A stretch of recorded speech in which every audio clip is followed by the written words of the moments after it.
জাতীয় ঐক্যফ্রন্ট কিন্তু আগেই সংসদ নির্বাচনে ব্যাপক অনিয়মের অভিযোগ তুলেছিল এবং তারা বলেছিল যে নিরপেক্ষ সরকারের অধীনে দ্রুত পুনর্নির্বাচনের দাবি জানায়। এই দাবিতে জোরালো আন্দোলন গড়ে তোলার হুঁশিয়ারিও কিন্তু দিয়েছেন দলটির নেতারা। দেখেন, এই যে নির্বাচন অনুষ্ঠিত হওয়ার পর থেকে, মানে যেদিন নির্বাচন ছিলেন মূলত আসলে সেদিন থেকেই ঐক্যফ্রন্ট এবং বিএনপি এমন দাবি করে আসছে। এটা একটা ঢালাও দাবি করছে তারা। নির্বাচন কমিশনের কাছে অবশ্য তারা একটা অভিযোগ জমাও দিয়েছেন, কিন্তু সুনির্দিষ্ট করে কতগুলো আসনে কিভাবে অনিয়ম হয়েছে সেটি তারা আসলে প্রতিষ্ঠিত করতে পারেননি এখন পর্যন্ত। হয়তো আর মানে নির্বাচনে অনিয়ম হয়েছে ব্যাপক এরকম কিছু বললে তো মুশকিল, আসলে কোথায় অনিয়ম হয়েছে কি সুনির্দিষ্ট করে বললে তার চেয়ে বড় কথা আন্দোলন করা। আসলে বিএনপি তো অনেকদিন ধরেই মাঠে আছে। এবার নির্বাচনের পর দলটি যে জায়গায় পৌঁছেছে এবং তারপরে তারা সিদ্ধান্ত নিয়েছে যে সংসদেও না থাকার। আমরা দেখেছি যে এর আগের 5 বছর যখন তারা সংসদে ছিল না তখন তাদের দলের সাংগঠনিক অবস্থা খুব দুর্বল হয়ে পড়েছিল। এবারও আসলে সেই পথেই হাঁটছে বিএনপি। দেখা যাক কি হয়। তবে আন্দোলন জ্বালাপোড়ার চেয়ে জনসমর্থনটা খুব জরুরি। মানুষ যদি মনে করে তাহলেই কোনো আন্দোলন পরিণতি পায়, সেটি বাস্তবতা। যাই হোক, আমরা প্রতিবেদনটি দেখি। একাদশ সংসদ নির্বাচনে ভোটের 1 মাসেরও বেশি সময় পরে অনিয়মের প্রতিবাদে ঐক্যফ্রন্টের প্রথম কর্মসূচি 1 ঘন্টার কালো ব্যাজ ধারণ ও মানববন্ধন।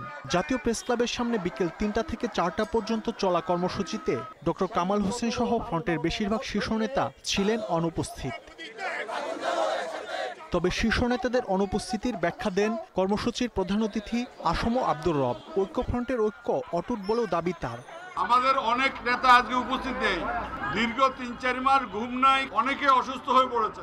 আমরা আছি, ঐক্যফ্রন্ট ছিল, ঐক্যফ্রন্ট আছে, ঐক্যফ্রন্ট থাকবে, অটুট থাকবে। আমি বলে নেতারা দাবি করেন জনগণের ভোটে নির্বাচিত নয় বর্তমান সরকার। প্রশাসনের সহায়তায় 30 ডিসেম্বর গণতন্ত্র ধ্বংস করা হয়েছে বলে অভিযোগ তাদের।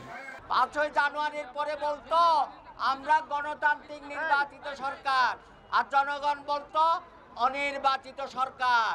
এখন বলে জনগণের বিপুল ভোটে ওনারা জয়লাভ করেছে।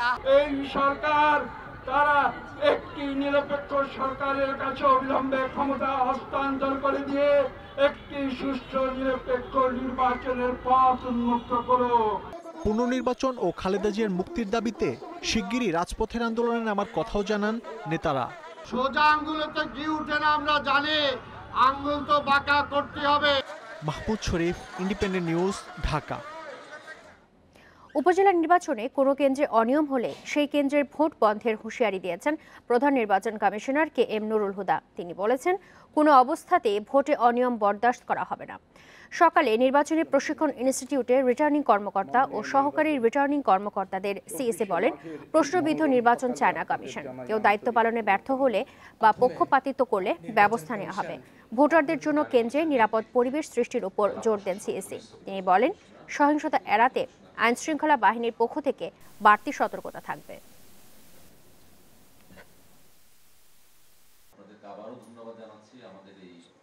অথবা ইনভিটেশন গ্রহণ করার জন্য যোগদান করেছেন তারা, তাদেরকে সকলকে বৃন্দ, আমার সহকর্মী, কারো অতিরিক্ত কোনো প্রার্থী বা দলের বা কারো অতিরিক্ত নিষ্প্রয়োজনীয় আইন ব্যত্যয়কারী কোনো ঘটনার তারা সৃষ্টি করে, যেটা নির্বাচনের রিটার্নিং অফিসারের নিয়ন্ত্রণ বহির্ভূত হয়ে যাবে।